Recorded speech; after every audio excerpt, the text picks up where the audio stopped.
केली आता ही चिंच भिजू घातली. आता चिंच भिजली जरा घागर घासून घेते.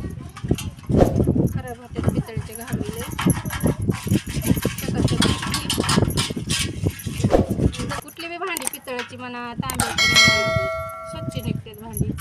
आता काय करायचं जरा साबणाने आपल्या भांड्याचे साबणाने घासून घ्यायची. घासून चांगली स्वच्छ धुवायची जरा कोरड्या फडक्याने पुसायची आणि उन्हाला ठेवायची 5-10 मिनिटं. चमकची घागर लगेच काय का कसली चमकायला लागली बघा. आता उन्हाला ठेवल्यावर जास्त चमकते बघा.